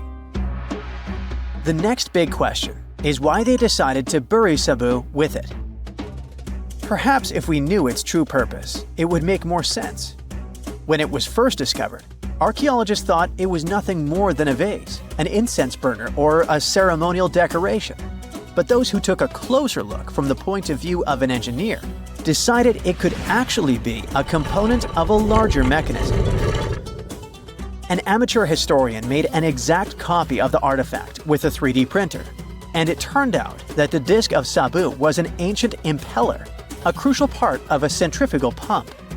When they put it in a housing and span at high speeds using the small central shaft, the disc was able to displace water. When it was tested without a housing, the disc created a powerful vortex. It became clear that the curved lobes and slightly concave shape of the disc weren't random. It was probably all engineered to move water with remarkable efficiency, like a powerful pump mechanism. Ancient Egypt's entire civilization depended on irrigation. Later dynasties perfected basin irrigation and managed to control the rise and fall of the Nile to take the most from agriculture.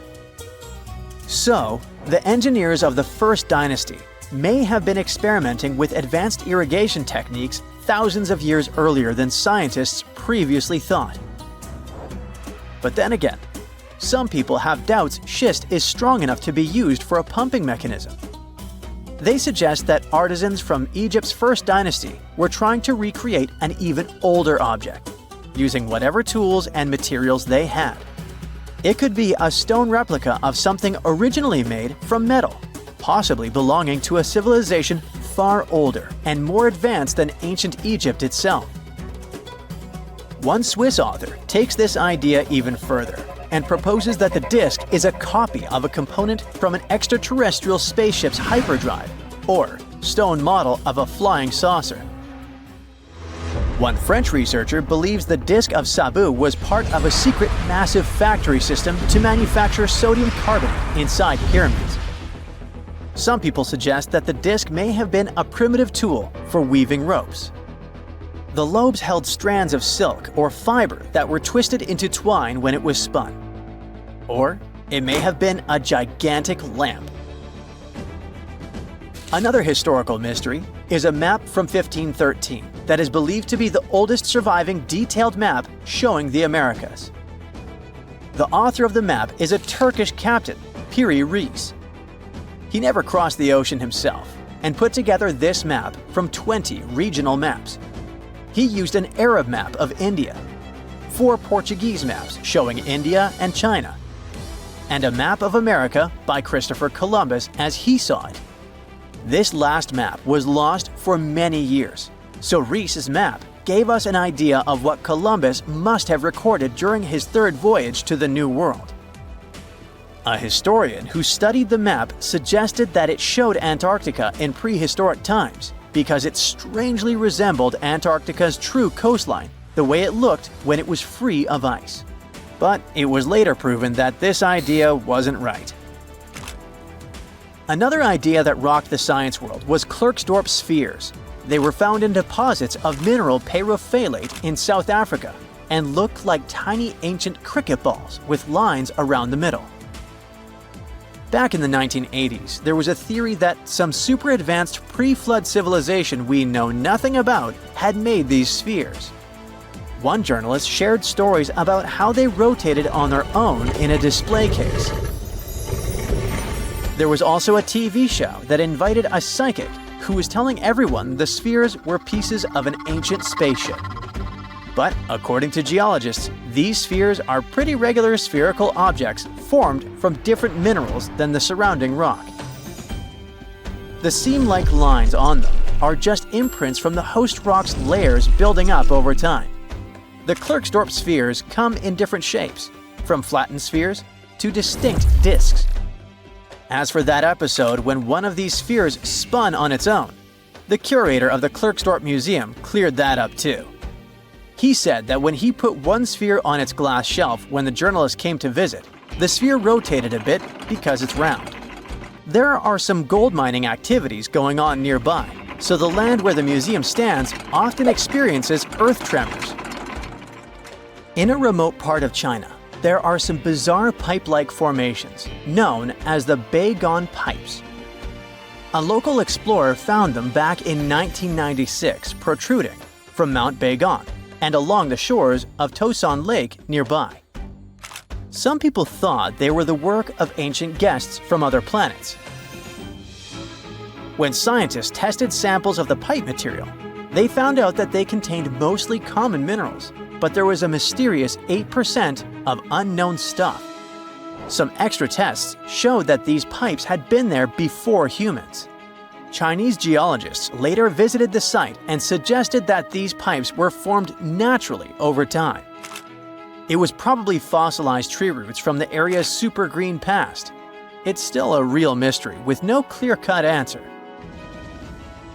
While digging a trench along a river in Romania, workers found a wedge, which is now famous as the aluminum wedge of Ajud, or the object of Ajud. Right next to it, there were some mastodon bones. Those distant relatives of elephants lived 11,000 years ago. So some people concluded the wedge is of the same age. The cool part is that it's made of aluminum, but this metal wasn't discovered until the 1800s. This material requires serious heat to produce. The wedge is said to be covered in a thick layer of oxide that's been sitting there for hundreds of years. Some folks believe this wedge must have crash-landed here on a spacecraft from some other planet. Some scientists think it's all a hoax, and others suppose it might be a human-made object with an unknown purpose. It's dark, and it's hot, and it's difficult to breathe deep underground in Karowe Mine in the heart of Botswana. It's been countless hours since your shift started, and yet another rock in your hands doesn't look promising. On the other hand, there is a tiny chance that it's the largest diamond you've ever found. You decide to inform your Canadian bosses from Lucara Diamond Corp. And bingo! The stone you found turns out to be a breathtaking 2,492 carat diamond, the second largest ever found. Now, the average engagement ring size is 1.7 carats. It means that just this diamond could be enough to supply rings for more than 1,465 brides. You can compare the size of the previous stone with the size of a fist. And the weight of this priceless giant is over a pound. Its value hasn't been determined yet, but how about we speculate a bit? So, another diamond from the same mine, called the Constellation, was sold for $63 million in 2016. And that was only 813 carats, less than a third of this new one's size. The only other discovered diamond that's larger is the famous Cullinan diamond. It was discovered in South Africa back in 1905 and weighed 3,106 carats. Now, calculate how many engagement rings we could make out of it and write the number down in the comments. Sadly, it was later cut into several smaller diamonds, and some of those pieces are now part of the British crown jewels. Interestingly, once there was an even larger diamond-like stone, a black diamond called Carbonado. It was found above ground in Brazil in the late 1800s. The coolest thing about it is that it may have come from a meteorite. The Sergio Carbonado, which is the stone's name, was broken into smaller pieces. They wanted to use it in industrial drill bits because it's one of the toughest materials on Earth. This new diamond was actually found with the help of advanced technology. The company used an X-ray system called Mega Diamond Recovery X-ray Transmission to detect the stone. This isn't the first record-breaking diamond Lucara has found at the Karowe mine. Back in 2019, they discovered the Sewelo diamond, which was 1,758 carats. At that time, it was the second largest diamond in the world. Luxury brand Louis Vuitton later purchased the gem for an undisclosed sum. And before that, in 2015, they found the Lesedi La Rona diamond at the same mine, It weighed 1,109 carats and brought the company $53 million in 2017. Diamonds aren't the only amazing thing you can find in the ground. The better and deeper you dig, the rarer objects you're likely to discover, like an ancient lipstick, for example. It might be the oldest lipstick in the world since it's about 5,000 years old. This deep red lip paint was found in a stone vial in southern Iran. The vial actually popped up in 2001, but it took researchers until recently to figure out what it really was. Because it's not like modern lipstick in a tube, people likely applied it with a brush. Researchers are happy, since this find could give us a glimpse into what women from the Bronze Age might have done to stand out. Those from elite societies probably applied this lipstick to look glamorous and show off their high status. Now, here's the backstory of the vial. It came from a 3rd millennium BCE graveyard and was linked to the powerful Marhazi civilization. It was a big deal in that part of Mesopotamia at the time. The graveyard was uncovered after flooding, and unfortunately, looters got their hands on many items. But luckily, the authorities managed to recover this particular piece. The vial caught scientists' attention because it was different from other items they'd found. Normally, they'd come across gray, compact substances in similar containers. But when they opened this particular one, a loose, fine powder spilled out. It was dark grayish purple in color, nothing like what they'd seen before. When the researchers analyzed the powder, they found out that it was made with hematite, which gave it a rich, deep red color. It also had other ingredients like vegetable oils and waxes, making it really similar to what you'd expect in a modern lipstick. Apparently, back in the Bronze Age, makeup was a sign of luxury and superior status in that area. It showed off wealth and power, especially in elite circles. By the way, the researchers don't want to claim for sure that this is the world's oldest lipstick, because who knows? Something older might turn up someday. How about we move to Bulgaria right now and do some digging there? Wait, there's no need to take a spade and dirty your hands. An amazing discovery is already waiting for you. There they found a large marble statue. It's almost 7 feet tall, which might depict Hermes, a Greek deity. But the craziest thing is that it was buried in an ancient sewer for around 2,000 years. The statue is in really good shape, especially the head, which is super well preserved. There are some cracks in the hands, but overall, it's in surprisingly great condition, according to the scientific director of the excavation. And here's how they found the statue. The team was doing a routine dig in southwestern Bulgaria, near the Greek border. This area used to be part of the ancient city of Heraclea Sintica, which dates back to the 4th century BCE. While digging, the researchers stumbled upon the statue's marble foot. From there, they carefully uncovered the rest of it. It was a total surprise for them, since they didn't expect to find anything like this. Right now, the team is working on safely removing the statue from the sewer. It's really heavy, so they're using a crane to lift it out and transport it to the History Museum in Petrich. Once they restore and conserve it, the plan is to put it on display. Experts are very excited about this find. It could teach us more about the local culture in Heraclea Sintica, which isn't a very well-known ancient site. Now, if you're dreaming of making discoveries like this one but don't have a degree, don't lose heart. Even an amateur can make a scientific breakthrough. For example, you could find a Roman dodecahedron. It's this weird, mysterious 12-sided metal object about the size of a grapefruit, and no one really knows what they're used for. Historians have been scratching their heads about these things for centuries. This particular dodecahedron was discovered last summer in a farmer's field near Norton Disney, about 35 miles southeast of Sheffield. A group of volunteers had already found Roman coins and brooches in the area, so they knew the field might hold more treasures. A geophysical survey had shown areas underground where the Earth's magnetic field was disturbed, hinting that something might have been hidden there. The team started digging trenches during a 2-week excavation. On the second to last day, in Trench 4, someone spotted the dodecahedron. Richard Parker, the group's secretary, was nearby making tea when he heard the shout. He said they were all shocked because they hadn't found much metal, and then, boom, that awesome artifact simply popped up. The extra cool thing about that dodecahedron was that it was complete, which is rare. Many others found before were broken or incomplete. Plus, it's larger than usual. Roman dodecahedrons can be as small as a golf ball, but this one is closer to a grapefruit. Now, the dodecahedron is on display at a local museum. So far, over 100 Roman dodecahedrons have been found in northwestern Europe, mostly in former Roman territories like the Gallo-Roman regions. They date back to somewhere between the 1st and 3rd centuries CE. Each one is a hollow metal shell, usually made of bronze.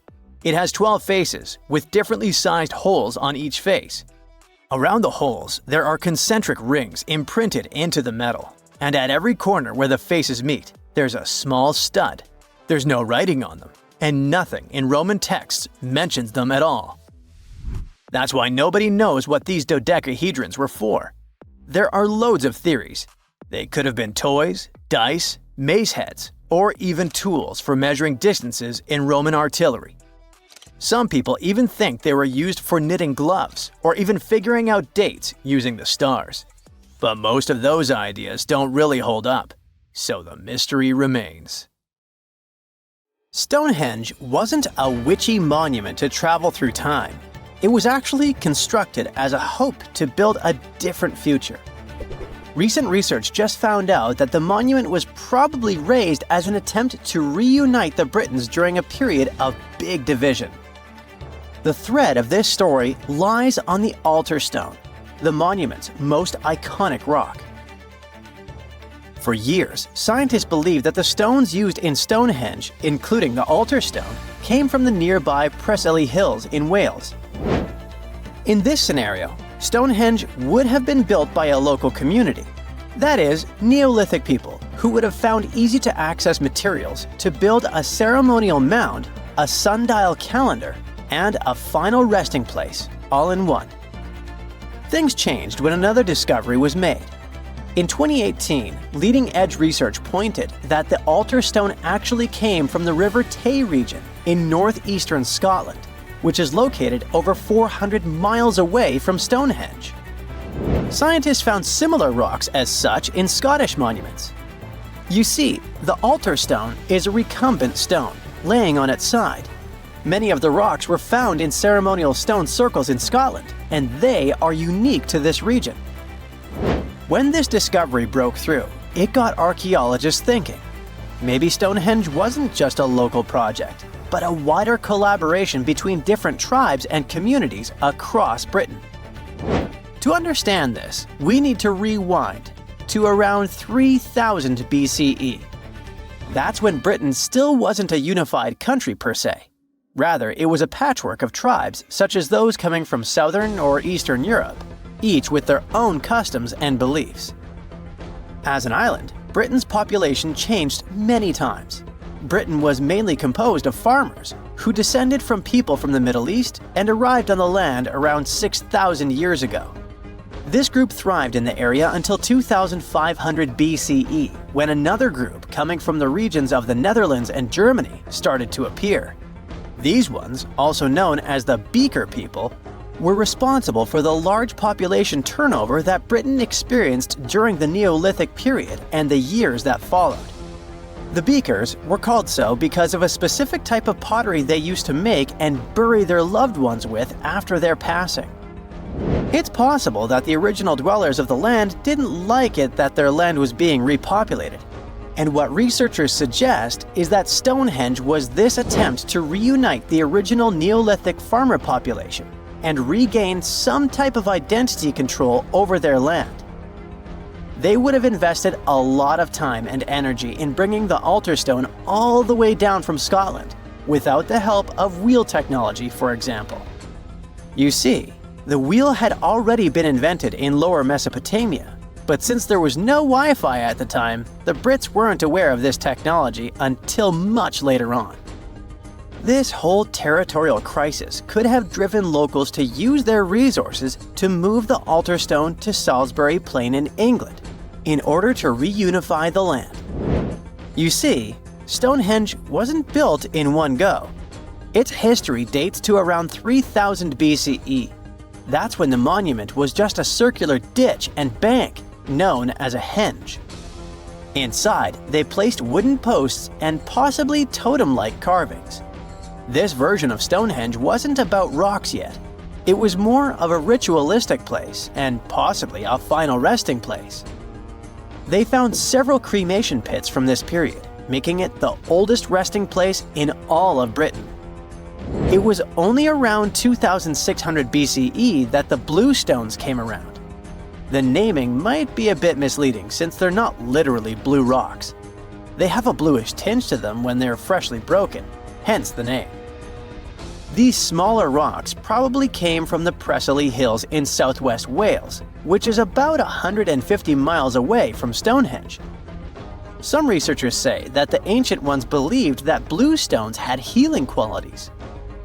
So we can maybe guess why they went through all of the trouble to move them from Wales to Salisbury Plains, huh? A little bit later than that, circa 2500, that's when we start having the Stonehenge we know and love today. That's when the Sarsen stones started to arrive. The Sarsens are Stonehenge's huge stones. I mean, each Sarsen can weigh around 25 tons. That's as much as 3 African elephants stacked together. The Sarsens make that iconic outer ring circle. Supposedly, that's also when the altar stone was moved from Scotland directly to the heart of Stonehenge. The altar stone is the largest of the blue stones used to build Stonehenge. Today, the altar stone lies recumbent at the foot of the largest trilithon of the monument. In case you don't know, the trilithons are the horizontal stones used to form those famous arches we see today. And here's where the story takes a twist. For nearly a century, scientists believe that the altar stone came from the same area as the blue stones, the Preseli Hills in Wales. It made sense back then. If you're already hauling stones from Wales, why not grab a special one to be the so-called altar? Except that theory started crumbling in 2018, when a team of researchers decided to dig deeper. They used advanced geochemical analysis to pinpoint where the altar stone's sandstone actually came from, and it turns out it wasn't Wales. Instead, the results pointed north, specifically to the Orcadian Basin in northeastern Scotland, 400 miles from Stonehenge. This revelation changed the whole script of Stonehenge's story. How would they move the rocks, you may ask? Well, there's an old theory known as the ice road that suggests that the rocks were moved by natural icy pathways that formed during the winter. This way, they could slide the rocks down all the way to Stonehenge. But hey, if we're talking about a distance of over 100 miles, that's not too realistic. Anyways, this theory was debunked because it was warmer back then than it is today. There's also the river theory that suggests that the rocks were floating along the river from the quarry to the site. But if we're talking about Sarsen rocks, they're too heavy to float. So there goes this theory. What we're saying is, no one knows how the rocks were moved. Another interesting info came from all the research done in Stonehenge. A recent laser survey of the stones revealed the different stone working methods used and has shown that some parts of the monument were more carefully finished than others. In particular, the northeast side and the inner faces of the central trilithons were finely dressed. FYI, a trilithon is one of Stonehenge's most famous shapes. It's when 2 huge monoliths receive a third one on top of them, connecting the 2 together. This fancy word is just Greek for having 3 stones.